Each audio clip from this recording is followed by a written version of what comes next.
जाते हैं एक्चुअली, है ना। तो आइडिया जो है वो ये है, देखो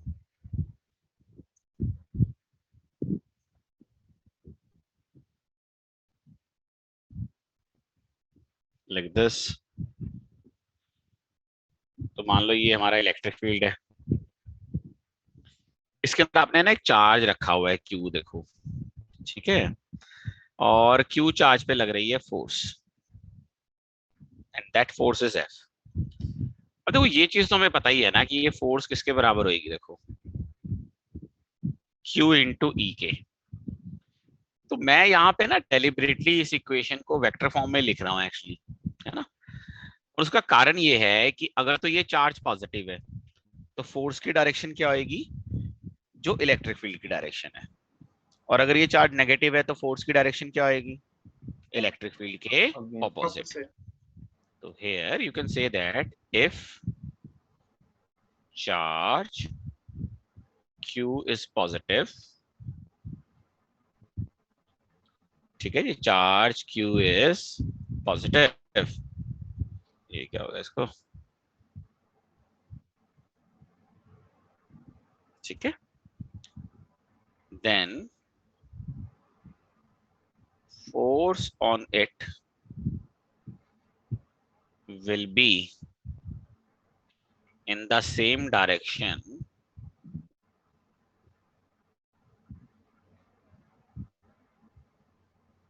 as that of electric field, ठीक है जी। But if charge q is negative, then force on it will be opposite to direction of electric field, है ना, will be opposite to the direction of electric field। मतलब यही बात है सीधी सी। इसमें होता पता क्या है, देखो बहुत सारे क्वेश्चंस कई बार ना हमारे को जैसे इलेक्ट्रॉन्स के क्वेश्चंस मिल जाते हैं। अब इलेक्ट्रॉन का चार्ज क्या होता है हमारे पास, नेगेटिव होता है। तो वहां पे बच्चे वैसे तो ठीक कर लेते हैं, बस डायरेक्शन में कई बार मार खा जाते हैं ना एक्चुअली, कि मान लो इलेक्ट्रिक फील्ड नॉर्थ की तरफ है तो इलेक्ट्रॉन पे फोर्स किस तरफ लगेगी, साउथ की तरफ। मतलब इन चीजों का थोड़ा सा छोटी छोटी चीजें होती हैं, ध्यान रखना होता है एक्चुअली ना। अब यहाँ पे ना एक और बड़ा ही एक इंटरेस्टिंग सा पॉइंट है ना, that can be discuss actually, है ना। First I will ask actually from you, क्या है, देखो जरा,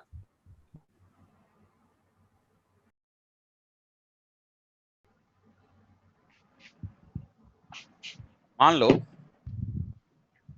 ये Q1 है और ये Q2 है, ठीक है जी। Q2 चार्ज क्या करता है, वो मूव करके ना इस A पॉइंट से B पॉइंट पे आ जाता है बेटा। कहाँ जाता है जी, A पॉइंट से B पॉइंट पे।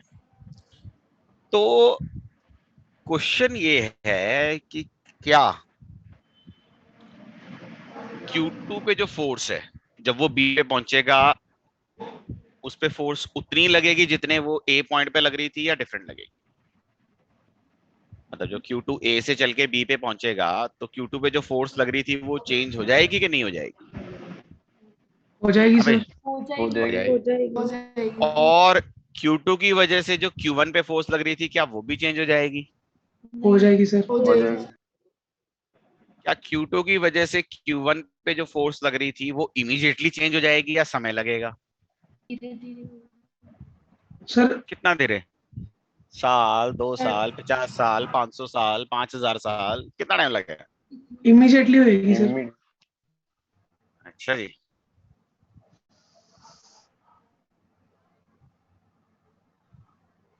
in the figure shown Q2 moves from A to B.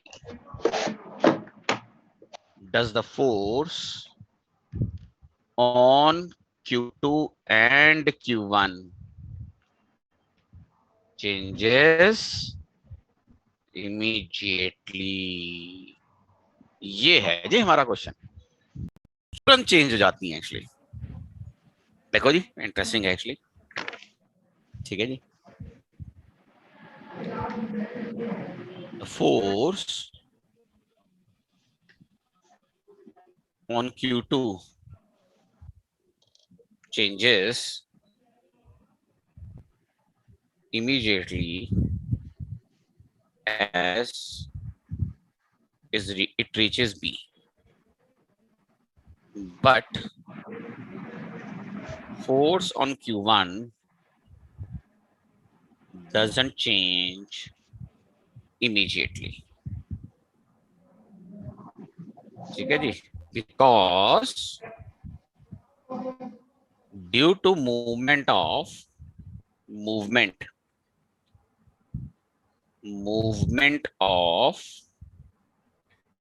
Q2, the field of Q2 will change in the space। ठीक है जी, when it reaches B,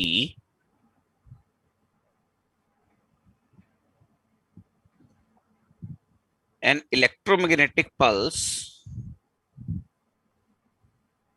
is generated in all directions which travels at speed of light। कौन सी जी? 299, 792, 458 metre पर second, and changes the field in the space। बात समझ रहे हो? मतलब मान लो कि B का ना डिस्टेंस Q1 से कितना है जी? R है। तो जब Q2 चार्ज पहुंचेगा ना B पोजीशन पे, तो वहां से एक पल्स जनरेट होगी बेटा। वो पल्स स्पीड ऑफ लाइट से ट्रेवल करेगी। तो यानी Q1 की लोकेशन पे इलेक्ट्रिक फील्ड पता है कितने समय बाद चेंज होएगा? R/C समय के बाद चेंज होएगा। कहने का मतलब ये हुआ Q2 मूव किया है A से B, इसका पता Q1 को इमीडिएटली नहीं चल पाएगा। क्योंकि आप सोच के देखो ना, Q1 को इमीडिएटली कैसे पता चल सकता है? Q1 को तो पता तभी चलेगा ना Q2 की पोजीशन चेंज होने का, जब Q1 पे फोर्स चेंज होएगी। और Q1 पे फोर्स कब चेंज होएगी? जब Q1 की लोकेशन पे Q2 की वजह से जो इलेक्ट्रिक फील्ड है वो चेंज होएगा। और इलेक्ट्रिक फील्ड जो चेंज होता है वो इनफाइनाइट स्पीड से तो होता नहीं है, तो एक फाइनाइट स्पीड होती है जो अपर लिमिट है स्पीड ऑफ लाइट की। तो यानी कि Q2 में जो भी मूवमेंट होगी उसका पता Q1 को कितने टर्म समय के बाद पड़ेगा? Distance divide by speed of light. अच्छा, डेली लाइफ में ये पॉइंट इतना मैटर नहीं करता ना, क्योंकि डेली लाइफ में हमारे चार्जेस कितना दूर होते हैं बेटा? 1 मीटर, 2 मीटर। तो यानी अगर मैं डेली लाइफ में कोई चार्ज मूव कर भी दूं, तो यानी कि उस चार्ज के मूव होने के बाद जो टाइम इंटरवल या टाइम लैग आएगा या टाइम गैप आएगा पता चलने में और मूव होने में, जो टाइम गैप आएगा वो बहुत कम नहीं होएगा बेटा। तो इस करके क्या आपको पता चलेगा? नहीं चलेगा। ये ना वैसा ही है कि जब दिवाली पे कोई हम लोग जैसे रॉकेट हमने छोड़ा जी, है ना, वो ऊपर जाके फट जाता है, तो फट गया, वो लाइट हमें इमीडिएटली दिख जाती है, साउंड बाद में आता है एक्चुअली। जबकि देखा जाए लाइट को भी वो डिस्टेंस कवर करने में कुछ समय लगा होगा और साउंड को भी लगा होगा, लेकिन साउंड की स्पीड कम थी तो वो डिफरेंस हमें फील होता है। लाइट की बहुत ज्यादा थी तो हमें पता ही नहीं चलता है एक्चुअली। समझ में आ गई बात बेटा जी? क्लियर है जी? इसके ऊपर कई बार क्वेश्चंस होते हैं कंसेप्चुअल, है ना। तो ये तो वैसे एक बड़ा इंटरेस्टिंग सा पॉइंट है। सर हाँ जी, ये जो आपने लास्ट लाइन लिखी है इसमें वो थोड़ा मतलब समझा दो उसका, EM पल्सेस जनरेटेड के बाद। सीधी सी बात है कि जब Q2 B पे पहुंचेगा ना, तो वो हर डायरेक्शन में एक इलेक्ट्रोमैग्नेटिक पल्स भेजेगा, एक किस्म की डिस्टरबेंस भेजेगा। और वो डिस्टरबेंस हर पॉइंट का इलेक्ट्रिक फील्ड चेंज करेगी, जो नया इलेक्ट्रिक फील्ड है वो सेट करेगी एक्चुअली। तो अगर मान लो जो बी पॉइंट है उससे कोई पॉइंट आर डिस्टेंस पे है, तो आर डिस्टेंस वाले पॉइंट पे इलेक्ट्रिक फील्ड चेंज होने में कितना समय लग जाएगा भाई? R/C। हाँ बस ये बात है एक्चुअली। ठीक है, तो Q1 को कब पता चलेगा कि Q2 B पे आ गया? R/C समय के बाद ना। Yes sir. लेकिन Q1 मूव कर रहा है क्या इस क्वेश्चन में? No sir. Q1 नहीं कर रहा, तो यानी B पॉइंट पे इलेक्ट्रिक फील्ड पहले से डिफाइंड है Q1 की वजह से, तो यानी Q2 पे तो फोर्स इमीडिएटली लग जाएगी ना। ठीक है, ठीक है। ठीक है बेटा। आओ जी, इसके इलेक्ट्रिक फील्ड के कुछ आपको बेसिक से क्वेश्चंस तो करवाई देता हूँ। Find electric field intensity of a charge 1 microcoulomb at a distance 1 meter from it. ठीक है,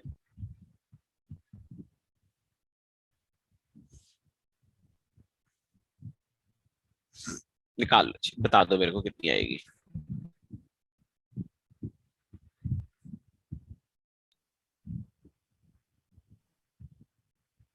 ये P पॉइंट पे इलेक्ट्रिक फील्ड इंटेंसिटी कितनी आएगी? 9000 न्यूटन। अच्छा जी, इलेक्ट्रिक फील्ड का फॉर्मूला क्या हो गया? KQ/R² बेटा है। K कितना हो गया? 9000 सर। 9 × 10⁹। Q कितना हो गया? 10⁻⁻6, और ये 1 का स्क्वायर, तो यस इट इज 9000 न्यूटन पर कूलम। क्लियर है? क्लियर है सबको ये वाला? हाँ भाई, यस सर। ठीक है।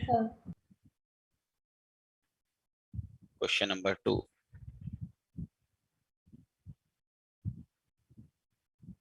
there exists uniform electric field 10⁹ Newton पर कूलम। ठीक है ना, 10⁹ बहुत ज्यादा है यार, 10 ही ले लो ना, न्यूटन पर कूलम इन ईस्ट डायरेक्शन। ठीक है जी, a particle with charge -2 millicoulomb and mass 3 grams is released in the field. Find its acceleration. नहीं बेटा, find its acceleration.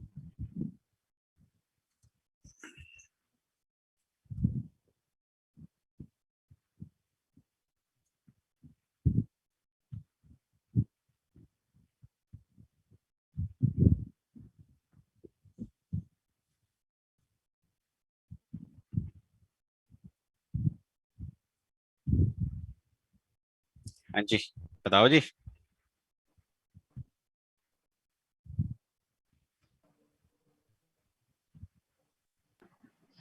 Sir 6.6 metre per second square. Direction क्या आएगी? सर हाँ भाई, west west west direction west sir. आने चाहिए, क्योंकि ये नेगेटिव चार्ज है, तो इस पे जो फोर्स लगेगी, नेगेटिव चार्ज है ना, तो इधर ईस्ट है, तो फोर्स पहले की बात किस तरफ लगेगी? वेस्ट की तरफ। अब एक्सेलेरेशन क्या होती है बेटा तुम्हारी? फोर्स बाय मास होती है ना। फोर्स कितनी होगी? QE, तो QE/m होगी। Q कितना है?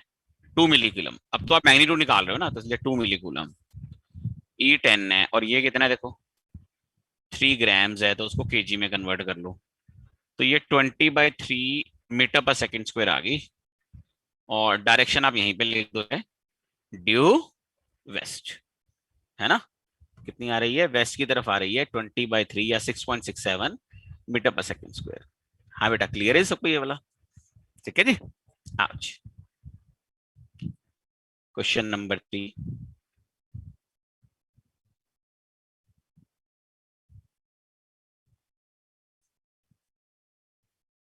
in the figure shown find electric field at point O.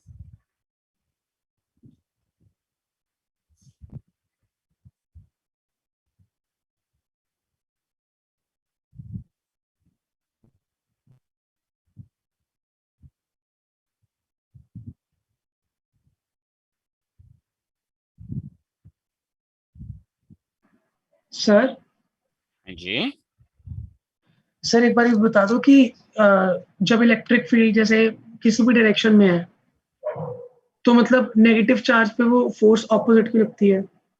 Equal to Q ही, क्यू नेगेटिव होएगा तो एफ और ई अपोजिट होंगे। Okay sir, thank you. बताओ जी, कोई ओ पॉइंट पे इलेक्ट्रिक फील्ड कितना होएगा नेट?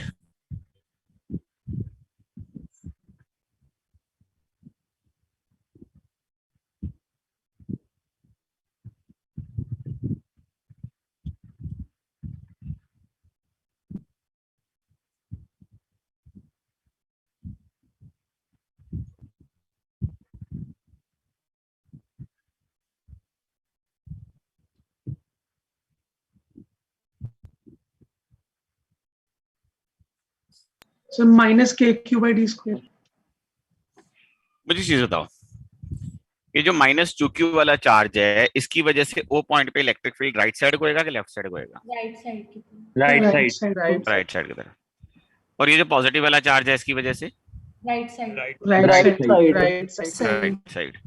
तो इसका मतलब एक चीज तो क्लियर है कि यहाँ पे ये दोनों इलेक्ट्रिक फील्ड जो ओ पॉइंट पे आएंगे, they will be in the same direction. तो आपका नेट इलेक्ट्रिक फील्ड किस तरफ आ जाएगा फिर? राइट साइड ही आ जाएगा। और मैग्नीट्यूड में कितना आ जाएगा बेटा? देखो E1 प्लस E2, ठीक है ना। E1 कितना आएगा मैग्नीट्यूड में? के क्यू बाई डी स्क्वायर। और E2 कितना आएगा? K two Q by D square. देखो आप ऑलरेडी डायरेक्शन ले चुके हो ना यहाँ पे, तो आपको यहाँ पे फिर माइनस साइन लिखने की जरूरत ही नहीं है। तो कितना हुआ? 3 KQ बाय डी स्क्वायर। यही हो गया ना। So the net electric field is 3 KQ by D square. हाँ भाई, समझ में आई बात? ये नहीं समझ में आई? क्लियर है जी? चलो जी, क्वेश्चन नंबर 4 देखो।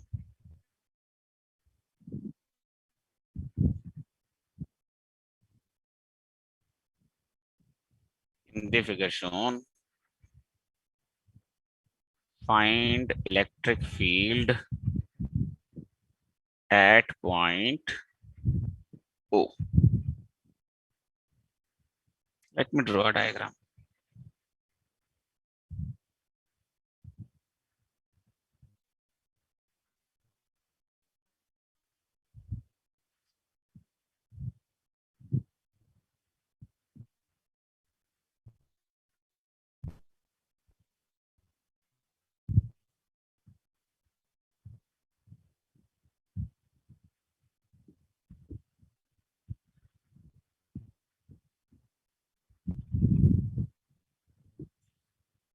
एक इक्विलेटरल ट्रायंगल है, ठीक है जी।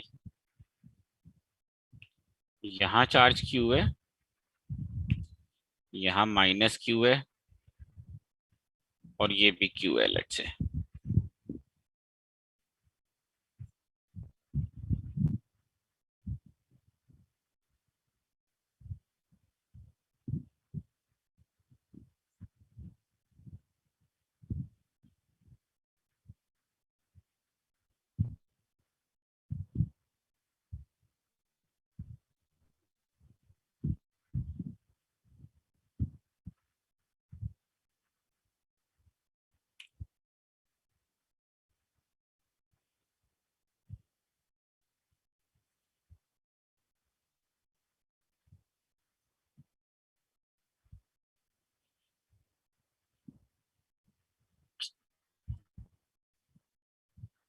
इसके सेंट्रॉइड पे निकालना है बेसिकली ना आपने। तो इसके सेंट्रॉइड पे निकालना है।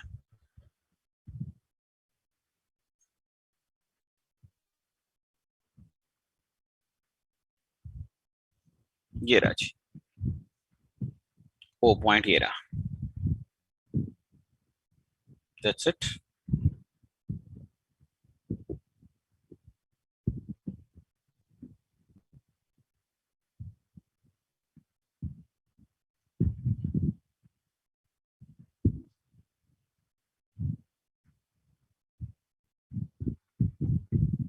बता दो जी निकाल के।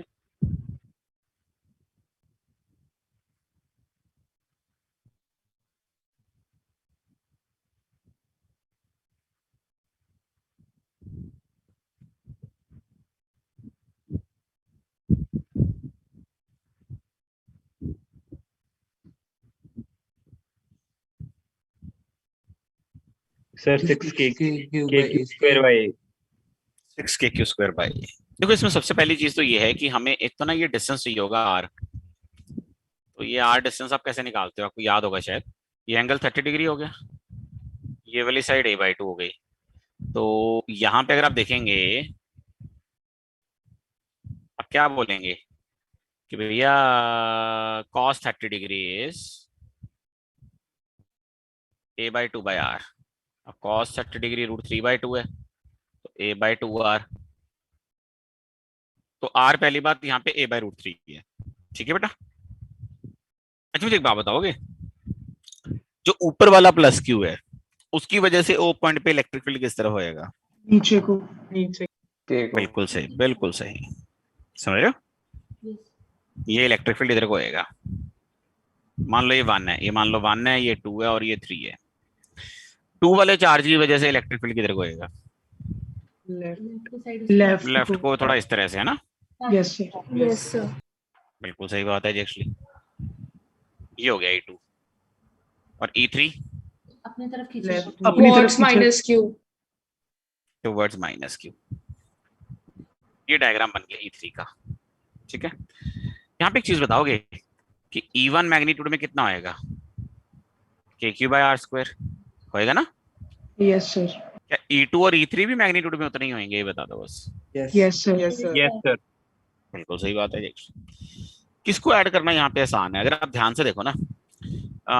ये एंगल कितना है मेरे पास, देखो यहाँ पे ये 60 डिग्री आएगा ना, हाँ।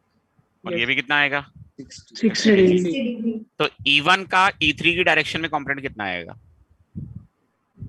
E3 E1 cos 60 1 cos 60. और E2 का E3 की डायरेक्शन में कंपोनेंट कितना आएगा? E2 cos 60 E2 cos 60। तो वैसे अगर आप देखेंगे तो इनका जो रिजल्टेंट आ जाएगा वो E1 cos 60 plus E2 cos 60 आ जाएगा, और जो इनके साइन 60 वाले कंपोनेंट्स हैं वो अपोजिट होने की वजह से क्या हो जाएंगे? कैंसिल। कैंसिल आउट हो जाएंगे। वैसे अगर आप चाहो तो मैं यहाँ पे लिख भी सकता हूँ ना कि resultant of E1 and E2 will be along E3 and of magnitude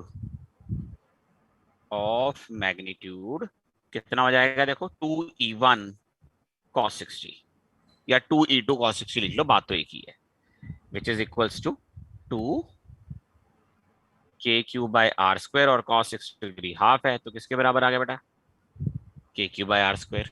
इसका मतलब O पॉइंट पे नेट इलेक्ट्रिक फील्ड कितना हो गया? देखो तुम्हारे पास KQ/R² प्लस E3, वो भी तो KQ/R² ही है, तो किसके बराबर हो गया? देखो यहाँ पे 2 KQ/R²।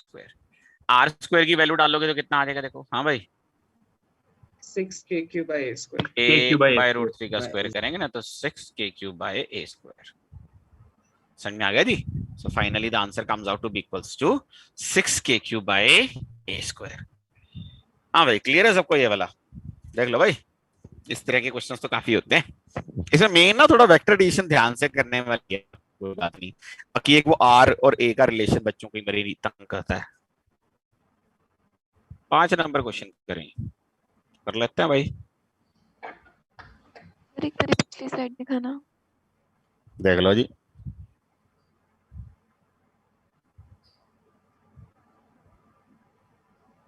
in the figure shown, find electric field at O। ये माइनस नहीं है जी, बस इतना फर्क है, मौज करो।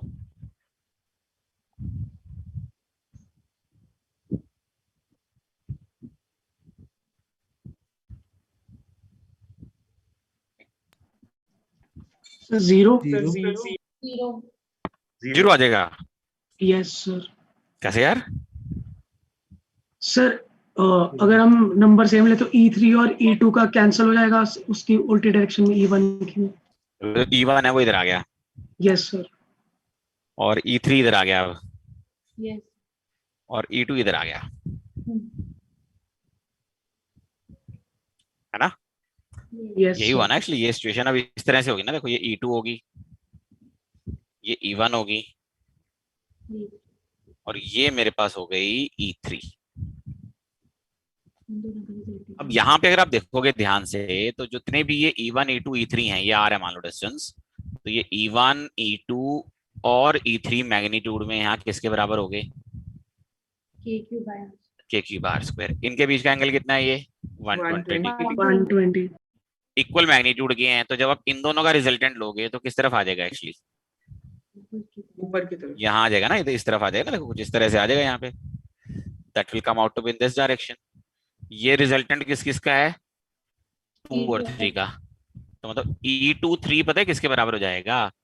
ये हमारे पास, अगर आप वैसे करना चाहो तो वैसे कर लो, देखो E2 square E3 square 2E2 E3 cos 120 degree. तो आप सिंप्लीफाई कर लो, this will still come out to be equals to KQ by R square. ठीक है जी। तो आप यहाँ पे बोल सकते हैं कि here resultant of E2 and E3 is equal to and opposite of E1। So जब आप नेट इलेक्ट्रिक फील्ड निकालोगे तो आप ये लिखोगे ना E1 माइनस E2 3। अब वो तो बराबर ही है, तो डेफिनेटली किसके बराबर हो जाएगा? 0 के बराबर हो जाएगा। That will be equals to 0। अच्छा एक बात बताओ, क्या इससे कोई रिजल्ट भी डिफाइन कर सकते हैं? बिल्कुल कर सकते हैं एक्चुअली। देखो जी, इफ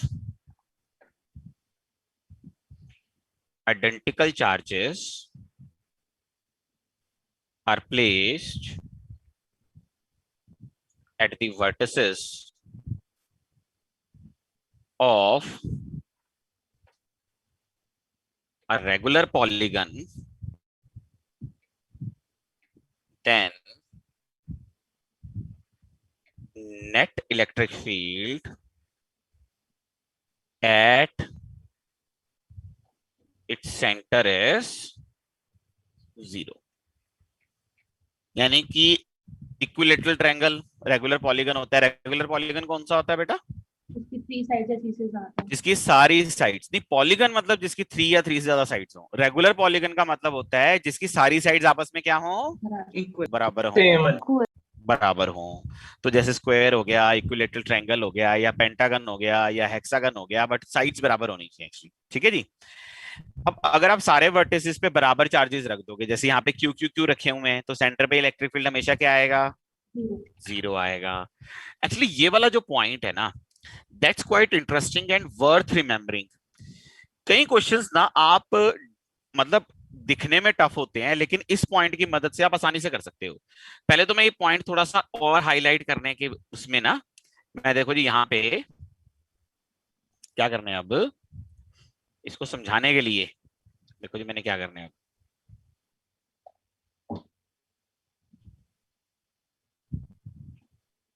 ये देखो जी मैंने बना लिया।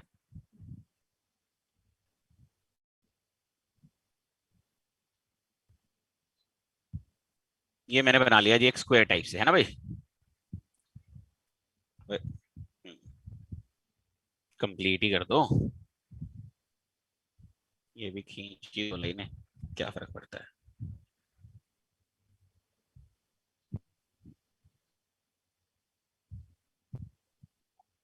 ये आ गया जी। तो what I am trying to say is कि यहाँ पे चार्ज है मेरे पास, यहाँ पे चार्ज है, यहाँ पे चार्ज है, और ये वाला चार्ज है। अगर ये सारे चार्जेस बराबर हैं तो नेट इलेक्ट्रिक फील्ड कितना है भाई? 0। 0 है। क्यू क्यू क्यू क्यू, तो नेट इलेक्ट्रिक फील्ड कितना है जी? ओ पॉइंट पे 0 है। ठीक है। अच्छा मुझे एक चीज और बताओ, सपोज करो यहाँ पे कहानी में थोड़ा ट्विस्ट डालते हैं एक्चुअली। देखो मान लो ये 2 माइक्रोकूलम है, ये 3 माइक्रोकूलम है, ठीक है भाई? और ये मान लो 2 माइक्रोकूलम है, ठीक है, और ये मान लो 4 माइक्रोकूलम है। अब ना ऐसा क्वेश्चन मेरे को दिया हुआ है एक्चुअली, ठीक है, what they have given me is कि मेरे को इस तरह का क्वेश्चन इन्होंने दे दिया बना के, कहते जी अब निकालो इलेक्ट्रिक फील्ड। क्या ये जो कंसेप्ट हमने यूज किया यहाँ पे, इसका इस्तेमाल अभी भी कर सकते हैं? बताओ, मतलब जो ऊपर वाला है। हाँ भाई, no sir no sir. No sir. No sir, ऐसे नहीं कर सकते? मुझे तो लगा यार कर सकते हैं थोड़ा सा यार, अपोजिट वाले मुझे तो कैंसिल लगा हो सर जो जाएंगे बहुत सेम सारे। चार्जेस है उनका कैंसिल आउट कर सकते यही हैं। होता है। लोग ना थोड़े जुगाड़ू टाइप के आदमी हैं। सर सब में से 2 कॉलम चार्ज निकल सकते हैं। इसको ऐसा भी बना सकता हूँ क्या मैं? देखो जरा ध्यान से देख के बताना भैया, मेरे को सोच के बताना कि क्या इस डायग्राम को ऐसा बनाया जा सकता है या नहीं बनाया जा सकता है। बनाया जा सकता है। स्प्लिट कर दिया Yes, ना sir. मैंने, स्प्लिट कर दिया मैंने। तो मुझे एक बात बताओ, इस वाले का इलेक्ट्रिक फील्ड ओ पॉइंट पे कितना है? जीरो। जीरो 0 है ना। बच गए कौन से जी तुम्हारे? 2 और ये 1 वाले 2 2 और 1। अच्छा 2 वाले का इधर को आ जाएगा और 1 वाले का इधर को आ जाएगा, यही होएगा ना? Yes yes sir. सर। यही होएगा ना तुम्हारे पास की जो 1 वाला है, देखो ये वाला, इसका इधर को आ गया और 2 वाले का उधर चला गया, तो ये 2 वाले का इलेक्ट्रिक फील्ड हो गया E2 और ये 1 वाले का हो गया E1। तो तुम्हारा यहाँ पे जो नेट फील्ड आएगा है ना जी, जो भी नेट फील्ड तुम्हारा यहाँ पे आएगा वो कितना आएगा? देखो जी ओ पॉइंट पे, that will B E2 minus E1। क्या ये अब आसान नहीं है? देखो थोड़ा सा है ना, थोड़ा सा आसान हो जाता है। वैसे यहाँ पे भी हो जाता कि चलो आप ये बोल देते हैं 2 और 2 कैंसिल हो गया एक्चुअली। मतलब क्या होता है कि ये जब हमें रिजल्ट पता है तो कोई मैंडेटरी नहीं होता बेटा कि ये रिजल्ट मैंने लगाना ही लगाना है। बात समझ रहे, मेरी बात को नहीं समझ रहे?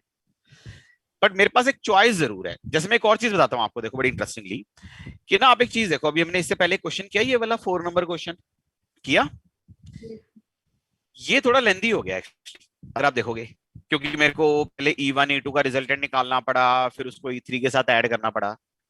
क्या इसको भी सॉल्व कर सकते थे वहां पे उसी कंसेप्ट का इस्तेमाल करते हुए? कर सकते थे, मैं बताता हूँ तुम्हें, तुम देखो मजेदार बात। ये मैं ले आया जी फिगर, यहाँ पे सेम फिगर है ना जी। एक बात बताओ, ये वाला जो माइनस Q है, क्या इसको ऐसे लिख सकते हैं Q एंड माइनस 2Q? बताओ जी, लिख सकता हूँ या नहीं लिख सकता हूँ? Yes sir. Yes sir. ये माइनस Q को स्प्लिट करके लिख दिया Q एंड माइनस 2Q, तो Q Q Q triangle complete हो गया। उनका इलेक्ट्रिक Yes. फील्ड क्या हो गया? जीरो। जीरो बच क्या गया? -2Q कहाँ पे बच गया? 3 3 की पे। 3 पे। पे। तो O पॉइंट पे इलेक्ट्रिक फील्ड -2Q की वजह से आएगा। आंसर आ गया K2Q/R²। हाँ भाई, समझ में आई बात? Yes sir. तो आसानी से हो गया काम हमारा, क्यों भाई? चलो जी, देखो बात ही होती है कि मेरे को अगर रिजल्ट याद है तो ठीक है, नहीं याद है इसलिए मैंने आपको क्वेश्चन नंबर 4 पहले कराया। मैं ये भी कर सकता था ना, 5th पहले कराता, फिर मैं उसके बाद ये रिजल्ट लिखता और फिर मैं आपको क्वेश्चन नंबर 4 इस तरह से करवाता। वो पर्पस नहीं है, क्योंकि क्या होता है ना, रिजल्ट्स का तो ऐसे ही होता है बेटा कि मान लो मैं रिजल्ट भूल गया तो मैं ये थोड़ी भूल जाऊंगा कि वेक्टर एडिशन कैसे करते थे। मतलब वेक्टर एडिशन तो मेरे को आनी ही चाहिए एक्चुअली। तो मतलब question number 4 can be solved in a easier way using this result, no doubt about that, but that doesn't mean कि we have to solve only using this result. हम उसको बिना उसके भी सॉल्व कर सकते हैं एक्चुअली, है ना। सॉल्व करने के अपने अलग अलग तरीके हैं। चलो जी खैर, एक और सॉल्व करते हैं फिर हम लोग। Question number 6,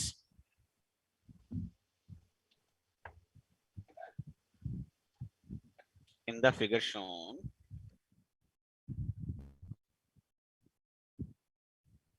locate the point between the charges, yeah, not between the charges, locate the point where net electric field is 0.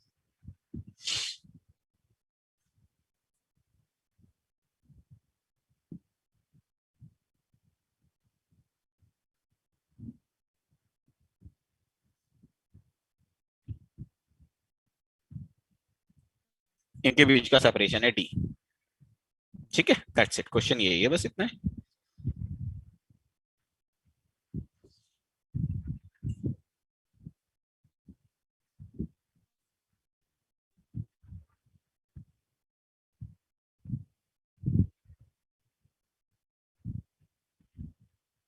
at a distance d/3 for rom q. तो ये जो पॉइंट होता है ना, the point where electric field is zero is known as neutral point. कई लोग इसको neutral point भी बोल देते हैं, लॉजिक है। अच्छा, एक इलेक्ट्रिक फील्ड अगर जीरो होना है तो उसकी क्या कंडीशन होनी चाहिए बताओ। अच्छा दोनों भाई। मतलब दोनों की वजह से फील्ड अपोजिट फोर्स। मतलब तीन बातें हैं जी, एक्चुअली दो बातें, सॉरी तीन बातें नहीं है, दो बातें हैं। पहली बात, दोनों का इलेक्ट्रिक फील्ड किसी पॉइंट पे अपोजिट होना चाहिए, अपोजिट डायरेक्शन में। और दूसरी बात, हाँ भाई, इक्वल मैग्नीट्यूड। मैग्नीट्यूड सेम होने चाहिए। P1 पॉइंट पे Q चार्ज का इलेक्ट्रिक फील्ड किस तरफ होएगा बताओ जी? लेफ्ट को राइट को? लेफ्ट को। लेफ्ट को। बहुत बढ़िया जी, वेरी गुड जी। P2 पॉइंट पे Q चार्ज का इलेक्ट्रिक फील्ड किधर होएगा? राइट को। और P3 पॉइंट पे? Right side. Right. Very good जी। P1 पॉइंट पे 4Q चार्ज का इलेक्ट्रिक फील्ड किधर होएगा? P1 पे? Left side. Left side. P2 पे? Left side. Left side. P3 पे? Right side. बहुत बढ़िया जी। एक्चुअली तो अब अगर सोच के देखो, ये E2 है, यहाँ पे ये E2 है, 2 मतलब ये वाला चार्ज, 1 मतलब ये वाला, और यहाँ पे ये E2 है।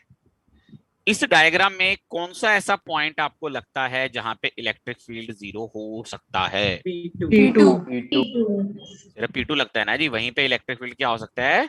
जीरो हो सकता है। तो मान लो ये डिस्टेंस x है, तो ये वाला डिस्टेंस कितना हो गया? D minus d minus x हो गया ना। एक्चुअली नीचे की तरफ लिख लो, पर E1 के साथ जुड़ा हुआ लग रहा है कि वही उसी का ही होगा, d माइनस एक्स। तो यहाँ पे आप देख सकते हैं, here electric field can be zero at P2, इसमें कोई डिनाइल नहीं है। तो यानी E1 मैग्नीट्यूड में किसके बराबर हो जाना चाहिए? E2 के। E1 कितना आएगा? k3/x², और E2 मैग्नीट्यूड में कितना हो जाएगा? k4q/d माइनस एक्स का होल स्क्वायर। k कट गया, देखो यहाँ से q भी कट गया। सो d माइनस एक्स का होल स्क्वायर किसके बराबर हो गया? 4x² के। तो d माइनस एक्स कितना हो गया बेटा? देखो प्लस माइनस 2x, यही हो गया। Now if d minus x को प्लस 2x ले लो, तो यहाँ से d किसके बराबर हो गया? 3x के, और x किसके बराबर हो गया? d/3 के। लेकिन वही d माइनस एक्स अगर आपने माइनस 2x ले लिया ना, तो d किसके बराबर हो गया? माइनस एक्स के। तो x किसके बराबर हो गया? माइनस g के। तो यहाँ पे मेरे पास दो x की वैल्यूज आ रही हैं, सही कौन सी है? x equals d/3 D3 वाली। ये वाली गलत क्यों है? सर क्योंकि ये फिर या यहाँ पे P1 फिर सेम हो या जाएंगे। P3 पे हो जाएगी। देखो यहाँ पे ना एक बड़ी सीधी सी बात है, मैथमेटिक्स को नहीं पता आप क्या कर रहे हो। आपने मैथमेटिकली ये पूछा कि भैया x की वो वैल्यूज बताओ जहां पे इन दोनों चार्जेस के इलेक्ट्रिक फील्ड्स के मैग्नीट्यूड क्या होंगे? सेम होंगे। तो उसने कहा जी यहाँ पे इस लाइन के ऊपर दो पॉइंट्स हैं, एक पॉइंट Q के राइट में है और एक पॉइंट Q के लेफ्ट में है। तो Q के लेफ्ट में अगर आप यहाँ पे कहीं पे d डिस्टेंस लोगे, तो उस पॉइंट पे जो Q का इलेक्ट्रिक फील्ड होगा और जो 4Q का इलेक्ट्रिक फील्ड होगा वो मैग्नीट्यूड में क्या होंगे? सेम होंगे, लेकिन डायरेक्शन में भी सेम हो जाएंगे। तो वहां पे इलेक्ट्रिक फील्ड मैग्नीट्यूड वाइज तो सेम है, लेकिन डायरेक्शन वाइज भी तो सेम है ना, फिर कैंसिल नहीं हो पाएंगे। इसलिए आंसर क्या आएगा? d/3। समझ में आएगा बेटा जी? क्लियर है जी? इसमें एक और चीज देखो, इसके ऊपर ना कई सारे क्वेश्चंस होते हैं। कई बार तो ये पॉइंट ढूंढने की क्वेश्चन होते हैं, कई बार सिंपली यही पूछा होता है कि भैया न्यूट्रल पॉइंट या इलेक्ट्रिक फील्ड जीरो वाला पॉइंट कहाँ एग्जिस्ट करेगा। वैसे तुम बड़े आराम से पता कर सकते हो, बट हम लोग इसको एक नोट की फॉर्म में भी लिख लेते हैं ताकि याद भी रखना हो तो याद भी रखा जा सकता है एक्चुअली। ठीक है जी? For two like charges, neutral point will exist between the charges and closer to smaller charge. ठीक है जी? For two unlike charges, neutral point, है ना? Two unlike charges, neutral point will exist outside the charges and closer to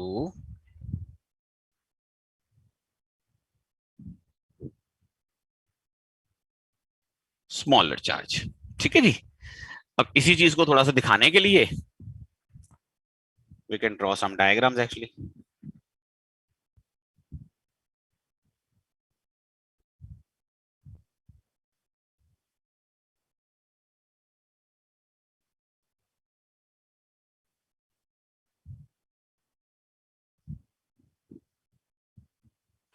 जैसे मान लो कि ये वाला मेरा Q है और ये वाला जैसे 2Q है। आपका न्यूट्रल पॉइंट पता है कहाँ एग्जिस्ट करेगा? यहाँ कहीं बिटवीन द चार्जेस और छोटे चार्ज के नजदीक। अब मान लो ये Q है और ये -2Q है। अब न्यूट्रल पॉइंट कहाँ एग्जिस्ट करेगा? बीच में नहीं आ सकता, बाहर आएगा और छोटे चार्ज के नजदीक आएगा, तो यहाँ आएगा देखो न्यूट्रल पॉइंट। अगर मान लो आपके पास Q है और ये भी Q है, तो न्यूट्रल पॉइंट कहाँ आएगा? बिल्कुल बेटा जी, बिल्कुल बीचों बीच आ जाएगा। मतलब ये डिस्टेंस D है तो ये भी D है। और ये मान लो हाँ वो तो फिर यही हो गया ना, ये -Q और ये -Q है, तब भी यही हो जाएगा जी। Yes, sir. बिल्कुल सेंटर में ही आ जाएगा एक्चुअली। ठीक है ना? तो मतलब जैसे मर्जी ले लो आप एक्चुअली।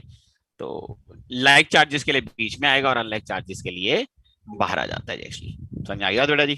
क्लियर है सबको ये वाला पॉइंट है? क्योंकि कई बार ना क्वेश्चन यहाँ पे ये नहीं होता कि न्यूट्रल पॉइंट का डिस्टेंस ढूंढो, कई बार यही होता है बता दो जी न्यूट्रल पॉइंट कहाँ होएगा, मतलब लेफ्ट में होएगा क्यू के राइट में होएगा, तो उस तरह से होता है ना एक्चुअली। ठीक है, नाउ विल डिफाइन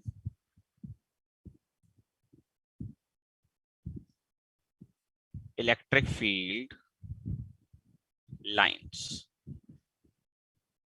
अच्छा, जो इलेक्ट्रिक फील्ड लाइंस है ना, इनको कई लोग जो हैं वो लाइंस ऑफ इलेक्ट्रिक फोर्सेस भी बोलते हैं एक्चुअली, है ना? somebody call them lines of electric forces actually। तो सबसे पहली है क्या चीज? देखो जी, they are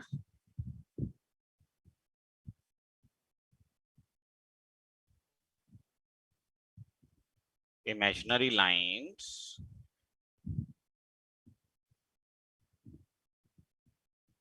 to represent electric field in space. तो मतलब ऐसा कुछ नहीं है कि स्पेस में इलेक्ट्रिक फील्ड लाइंस कोई फिजिकली एग्जिस्ट करती हैं बेटा।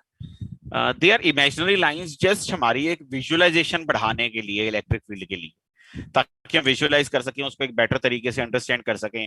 इसके लिए हमने ये पूरा कंसेप्ट बनाया हुआ है एक्चुअली। और इसकी फिर हम लोग कुछ प्रॉपर्टीज डिफाइन कर देते हैं। देखो,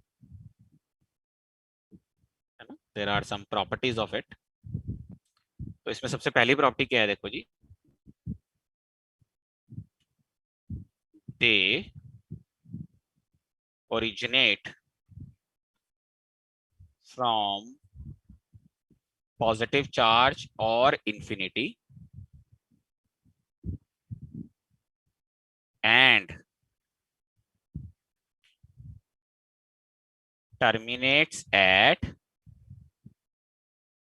negative charge और infinity। मतलब क्या हुआ? पॉजिटिव चार्ज या इन्फिनिटी से शुरू होंगी और खत्म कहां पे होंगी जी? नेगेटिव चार्ज या इन्फिनिटी पे। ठीक है जी? चलो, let me draw a diagram first of all for it.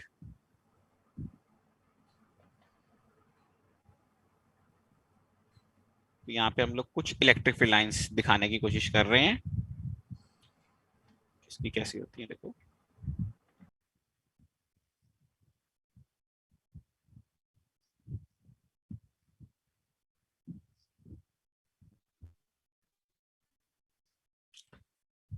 तो लेफ्ट में बना रहा हूँ पॉजिटिव चार्ज की। वैसे हमें पता ही है ना पॉजिटिव चार्ज की इलेक्ट्रिक फील्ड लाइंस क्या होती हैं, या उसका इलेक्ट्रिक फील्ड कैसा होता है बेटा? Radiating outward. Radiating. Radially outward, away from the charge. और नेगेटिव चार्ज का कैसा होता है बेटा? अंदर की तरफ. Towards the charge. तो इस तरह से नजर आएगा जी। अगर यहाँ पे मान लो मेरे पास पॉजिटिव चार्ज भी हो और नेगेटिव चार्ज भी हो, देखो मान लो I have a positive charge and I have a negative charge over here, तो इसकी इलेक्ट्रिक फील्ड लाइंस पता है किस तरह की हो जाती है? देखो यहाँ पे पॉजिटिव से शुरू होके जैसे नेगेटिव पे जा रही है एक्चुअली, है ना, पॉजिटिव से शुरू होके नेगेटिव पे जा रही है ऐसे, देख रहे हो? उसके अलावा लाइक दिस।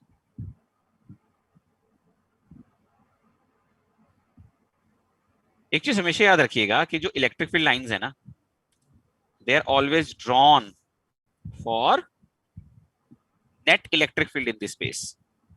समझ रहे हो? They are always drawn for net electric field in the space. मतलब जैसे अगर मल्टीपल चार्जेस हैं तो उनकी वजह से किसी पॉइंट पे जो नेट इलेक्ट्रिक फील्ड है, नेट इलेक्ट्रिक फील्ड के लिए आप इलेक्ट्रिक फील्ड लाइन ड्रॉ करते हो। मतलब जैसे आप देखोगे ना अभी एक पॉजिटिव और नेगेटिव चार्ज की इलेक्ट्रिक फील्ड लाइंस आप देख रहे हो डायग्राम में, पर जब यही पॉजिटिव और नेगेटिव चार्ज नजदीक रखे तो आप देख रहे हो इलेक्ट्रिक फील्ड लाइंस कैसी होगी, शक्ल सूरत बदल गई ना एक्चुअली। तो असल में हुआ क्या होगा कि अगर आप देखिए थोड़ा रफली, अगर मैं आपको बताऊं यहाँ पे, आप ऐसे सोचो, हुआ ये होगा कि जब आपने इनको नजदीक लेके आए, देख रहे हो, तो अगर मैं इनकी अलग अलग फील्ड लाइंस ड्रॉ करता तो कैसी होती? ऐसी नहीं होती जैसे दिखाई हुई है डायग्राम में। पर हमने क्या किया, जैसे ये वाला पॉइंट था, यहाँ पे इस पॉजिटिव चार्ज का फील्ड इस तरफ था, नेगेटिव का इस तरफ था, तो इन दोनों का क्या बना लिया जी? रिजल्टेंट। और रिजल्टेंट फील्ड के लिए फील्ड लाइंस ड्रॉ की हैं। ठीक है? हाँ जी, एक बार लास्ट स्लाइड दिखा दो। बाद में देखेंगे। ये हो गया जी फर्स्ट, ये प्रॉपर्टी होगी बेटा जी। हाँ जी, बना लिए, ड्रॉ कर लिए ना, चलो जी। पॉइंट जो भी आप बोले थे नेट इलेक्ट्रिक फील्ड का, हाँ जी सर एक बार प्लीज बता दोगे? बेटा, हम नेट इलेक्ट्रिक फील्ड के लिए ड्रॉ करते हैं, अलग अलग इलेक्ट्रिक फील्ड्स के लिए नहीं करते, कि हर किसी के इलेक्ट्रिक फील्ड के लिए लाइन ड्रॉ नहीं करेंगे। किसी पॉइंट पे जो नेट इलेक्ट्रिक फील्ड होगा उसी के लिए इलेक्ट्रिक फील्ड लाइन ड्रॉ की जाएगी। ठीक है? मतलब रिजल्टेंट फील्ड के लिए ड्रॉ करते हैं स्पेस में फील्ड लाइंस। अगर 10 चार्जेस हैं तो 10 चार्जेस की अलग से फील्ड लाइंस नहीं ड्रॉ होंगी, उन 10 की वजह से जो नेट इलेक्ट्रिक फील्ड आ रहा है उसकी वजह से होंगी। ठीक है? The tangent to electric field line at any point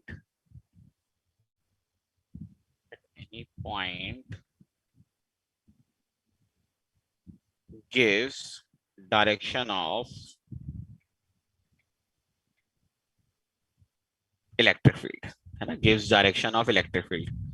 जैसे मान लो आपकी ये इलेक्ट्रिक फील्ड लाइन है, इसमें आपने कोई पॉइंट पी पिक कर लिया, तो अगर आप पी पॉइंट पे एक टेंजेंट ड्रॉ करेंगे तो वो टेंजेंट आपको क्या देगा बेटा? उस पॉइंट पे जो डायरेक्शन ऑफ क्या है भाई? Electric field. तो ये लाइन क्या थी? Electric field line.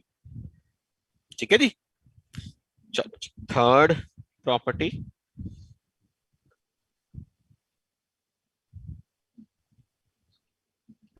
Electric field lines never intersect. तो इलेक्ट्रिक फील्ड लाइंस जो हैं वो कभी भी इंटरसेक्ट नहीं करती।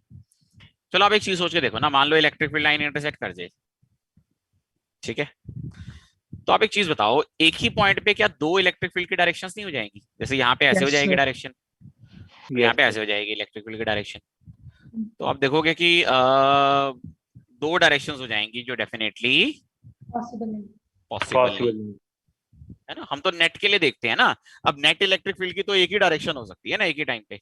ठीक है जी, फोर्थ पॉइंट देखो जी,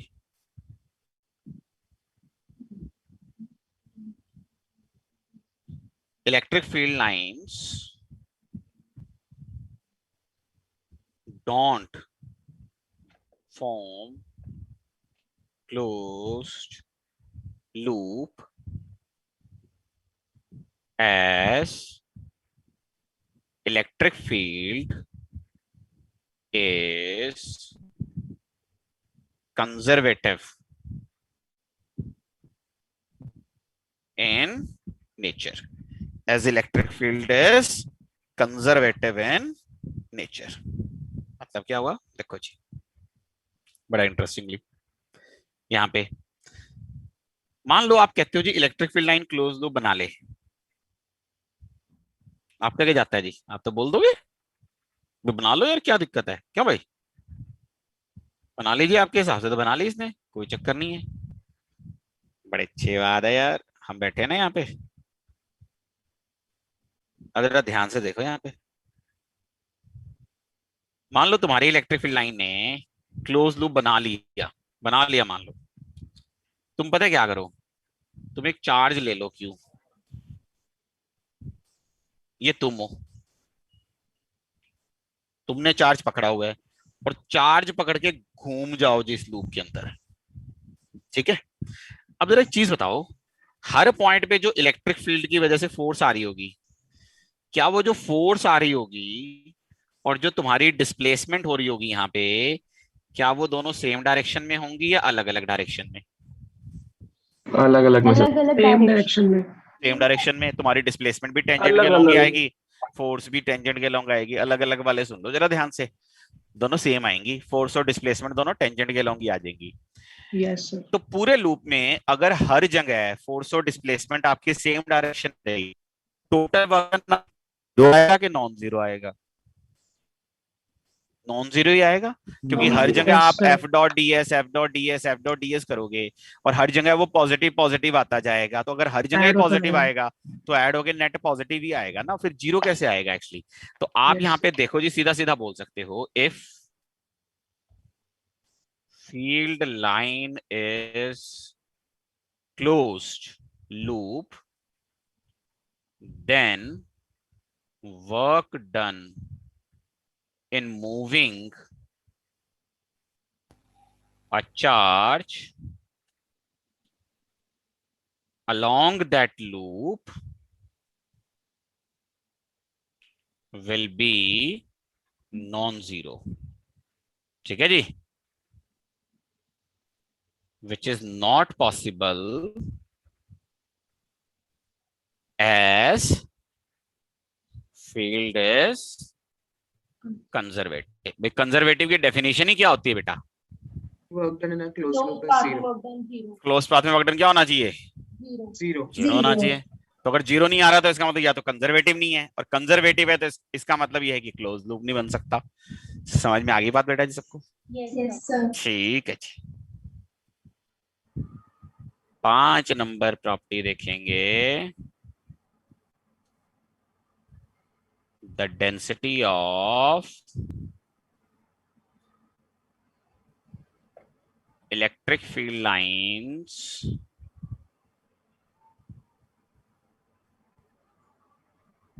at a place is directly proportional to magnitude of electric field। जहां पे डेंसिटी ज्यादा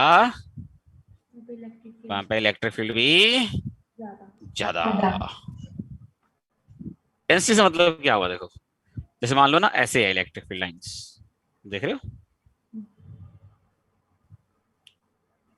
तो एक बात बताओगे, जैसे ये पॉइंट है बी और ये पॉइंट है ए, कहां पे डेंसिटी इलेक्ट्रिक फील्ड लाइंस की ज्यादा है? ए पे। तो इसका मतलब EA is more than EB, EA is more than EB। मतलब जहां पे लाइंस क्लोजली पैक्ड है वहां पे आप बोल सकते हो ना, जहां पे लाइंस क्लोजली पैक्ड है वहां पे क्या बोलोगे? वहां पे इंटेंसिटी ज्यादा है, इलेक्ट्रिक फील्ड स्ट्रेंथ ज्यादा है। जहां पे उनमें गैप ज्यादा है वहां पे इलेक्ट्रिक फील्ड की स्ट्रेंथ कम है। ठीक है जी। 6th प्रॉपर्टी देखो, for uniform electric field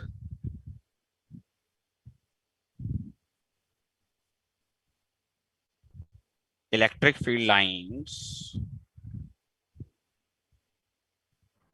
are parallel and equally spaced, है ना जी।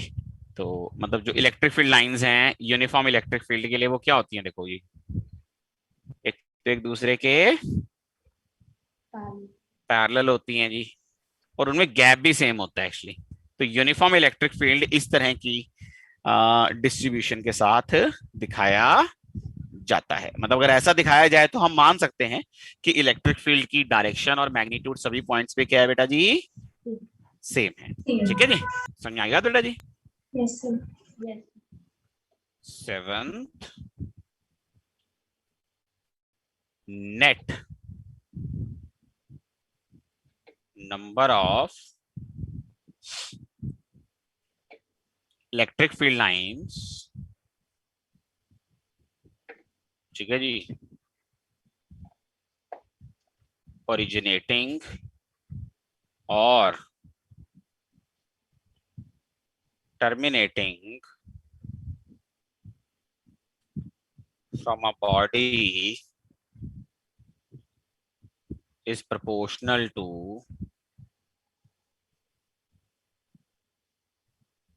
charge on the body, is proportional to the charge on the body। तो जैसे मान लो कि एक चार्ज Q1 है यहाँ पे, ठीक है। देखो वैसे तो नंबर ऑफ फील्ड लाइंस जो निकलेंगी या एंटर करेंगी किसी भी चार्ज से वो इनफाइनाइट होती हैं, क्यों भाई? Yes, sir. ये कहना ठीक है गलत है? ठीक है। हाँ भाई, किसी भी चार्ज से जो नंबर ऑफ फील्ड लाइंस निकलेंगी या एंटर करेंगी वो प्रैक्टिकली इनफाइनाइट होंगी, ये कहना ठीक है कि गलत है? ठीक है। ठीक है सर। कैसे ठीक कैसे है? रेडियल सर किसी भी स्पेसिफाइड एरिया में हम कितनी भी लाइंस बना सकते हैं। मतलब मेन बात ये है ना कि जैसे एक पॉइंट चार्ज है, उसके अराउंड आप एक सर्कल ड्रॉ कर लो या एक स्फीयर ड्रॉ कर लो, तो क्या उस पॉइंट चार्ज की वजह से स्फीयर के हर पॉइंट पे इलेक्ट्रिक फील्ड होगा कि नहीं होगा? यस होगा। तो हर पॉइंट पे अगर इलेक्ट्रिक फील्ड होगा तो हर पॉइंट से एक इलेक्ट्रिक फील्ड लाइन भी पास कर रही होगी। Yes, sir. Yes sir. अब मैं अगर आपसे पूछूं स्फीयर पे कितने पॉइंट है तो आंसर क्या आएगा? इनफाइनाइट। इनफाइनाइट होएगा। अच्छा एक और चीज बताओ, तो इसका मतलब ये हुआ कि चार्ज चाहे 2 कूलम हो चाहे 4 कूलम हो, इलेक्ट्रिक फील्ड लाइंस क्या होंगी? इनफाइनाइट। प्रैक्टिकली ड्रॉ कर सकते हो? नहीं सर। नहीं कर सकते। इलेक्ट्रिक फील्ड लाइन कोई एक्चुअल कंसेप्ट है या एक ऐसा कंसेप्ट है जो हमारी इमेजिनेशन को बेटर करने के लिए बनाया गया? इमेजिनरी तो जब इमेजिनरी कंसेप्ट है तो फिर हम ऐसा काम क्यों करेंगे कि जहां पे हम डिफरेंस ही ना कर सकें 2 कूलम और 4 कूलम की फील्ड लाइंस में? इसका मतलब होगा ये ना कि जब मैं 2 कूलम की फील्ड लाइंस ड्रॉ करूंगा उसके कंपैरिजन में 4 कूलम की ज्यादा डेंसिटी के साथ ड्रॉ करूंगा ना, ताकि 2 कूलम का फील्ड वीक होएगा और 4 का फील्ड स्ट्रॉन्ग होएगा। डायग्राम को देखते ही समझ में आए। इसका मतलब अगर 2 कूलम के लिए 4 लाइनें ड्रॉ करूंगा तो 4 कूलम के लिए 8 लाइनें ड्रॉ करनी चाहिए ना। तो इसका मतलब ये हमारे ऊपर डिपेंड करता है कि हम किसी चार्ज के लिए कितने ड्रॉ करेंगे। जैसे होता क्या है कि तुम किताब लिख रहे हो तो तुमने अपना एक स्टैंडर्ड बना लिया कि 1 कूलम के लिए ना मैं पूरी किताब में 15 लाइनें दिखाऊंगा, यानी जहां पे भी मैं 1 कूलम चार्ज की फील्ड लाइंस ड्रॉ करूंगा कितनी लाइन ड्रॉ करूंगा? 15। तो फिर ये तुम्हारी रिस्पॉन्सिबिलिटी है अगर तुम अच्छी किताब लिखना चाहते हो कि जहां 2 कूलम चार्ज आ गया वहां पे तुम कितनी लाइनें दिखाओ? 30 दिखाओ। ये कोई जरूरी नहीं है कि तुमने 15 ही रखनी है, कोई दूसरा लिख रहा है किताब वो 10 रख सकता है। पर ये होता है कि इतना अच्छे से मैनेज करना, सोच के देखो ना यार, मतलब किताब लिखना मतलब आसान काम नहीं है अगर आप अच्छे से लिखना चाहो। हाँ अगर आप वो चेपा चेपी करके लिखना चाहो क्या फर्क पड़ता है? 1 कूलम की 15 लाइनें दिखा दी और 2 कूलम की कितनी दिखा दी? 5। फिर बाद में लिख दो, क्या फर्क पड़ता है? तो इनफाइनाइटी। वो बात तो ठीक है बट लेकिन ड्रॉ करते वक्त हमें मतलब यार मैं ही लिख रहा हूँ ना 2 जगह, तो मुझे ये ध्यान रखना चाहिए। अब जैसे ये डायग्राम मैंने बनाया है यहाँ पे, तो आप सोच के देखो ना कि मैं यहाँ पे क्या करूंगा, Q1 will be proportional to 3 and Q2 will be proportional to 5. 5, actually -5, Q2 negative होएगा ना चार्ज, अगर आप देखोगे ध्यान से, Yes. है ना, तो माइनस साइन आएगा। What I am trying to say is, इसका मतलब जो Q1 है, मान लो कि ये कोई कांस्टेंट आ गया, यहाँ पे कोई भी कांस्टेंट ले लो, मान लो अल्फा ले लो, कुछ भी अल्फा इंटू 3, और Q2 आ गया मेरा alpha into -5। What I am trying to say is, मेरा ये अल्फा सेम होना चाहिए। ये अल्फा क्या हो गया कि यूनिट चार्ज की कितनी फील्ड लाइंस आप डिफाइन कर रहे हो, मतलब ये नहीं होना चाहिए इसके लिए मेरा अल्फा अलग है और इसके लिए अलग है। बात समझ आएगी नहीं समझ आई? This alpha must be same, वो जो मर्जी रख लो, आपकी मर्जी है एक्चुअली, ठीक है जी। तो ये हमारी ना मेन जो प्रॉपर्टीज हैं फील्ड लाइंस की, वो तो मैंने लिखवा दी आपको सारी। एक छोटा सा क्वेश्चन कर लेते हैं, देखो छोटा सा,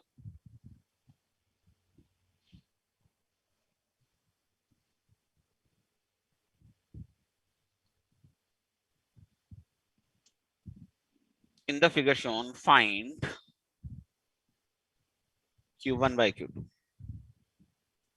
ouch, फिगर बना दो तुम्हारे लिए। ये Q1 है जी, ये Q2 है।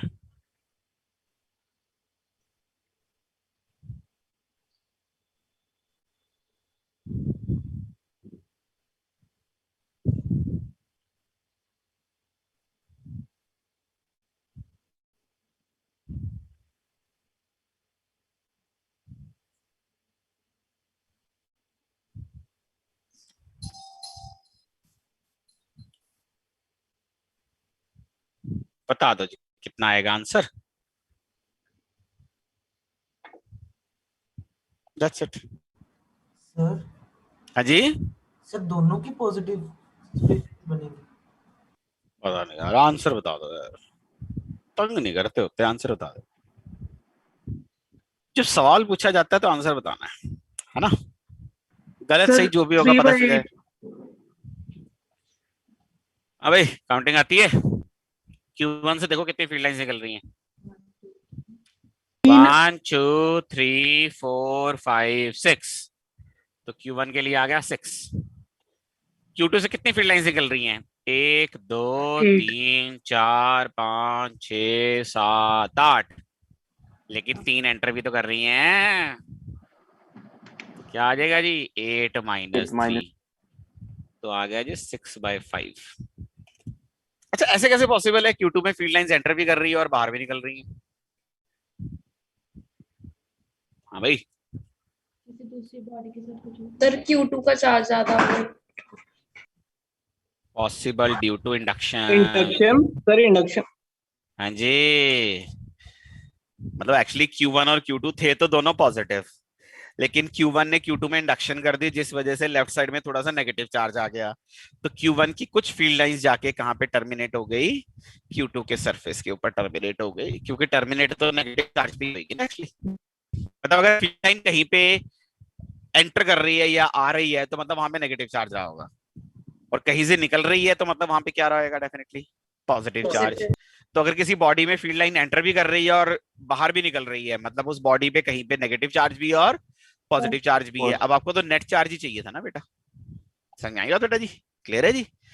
देखो हमारा ना इलेक्ट्रिक फील्ड लाइंस टॉपिक इतना ही होता है, छोटा सा टॉपिक होता है, कुछ खास नहीं होता, कंसेप्चुअल होता है। अच्छा, सिनॉप्सिस में ना कई बार कुछ प्रॉपर्टीज मेरे ख्याल से ना, मुझे याद तो नहीं आ रही, शायद 1-2 प्रॉपर्टीज ना और दे रखी हो, पर वो प्रॉपर्टीज ना इस चैप्टर की नहीं है। मतलब जैसे उसमें एक कंडक्टर वाली प्रॉपर्टी अगर दे रखी होगी, मुझे ध्यान आता है, पता नहीं शिफ्ट कर दी थी या अब नहीं हुई, मेरे को ध्यान नहीं, तो वो प्रॉपर्टीज ना इस चैप्टर की नहीं है। मतलब अगर आप पढ़ना चाहो पढ़ लो, लेकिन समझ में नहीं आएंगी, समझ में अगले चैप्टर में आएंगी। तो मैं कराती हूं आपको, कर सकते हो, सारे इलेक्ट्रिक फील्ड लाइंस के क्वेश्चंस बहुत सिंपल होते हैं, you can just go through it. ठीक है जी, समझ में आ गया जी? सर जी सर हाँ जी, सर एक डाउट था। जल्दी सर, जो बोलो बस। हाँ फ्रिक्शनल इलेक्ट्रिसिटी में आपने को मेटल चेन्स वाली एग्जांपल नहीं करवाई थी? हाँ जी, सर एक बार वो दोबारा बता दो, क्यों लगाते हैं मेटल चेन्स? जो बॉडी के ऊपर चार्ज आएगा वो अर्थ में चला जाए। सर जो आपने 4th प्रॉपर्टी बताई है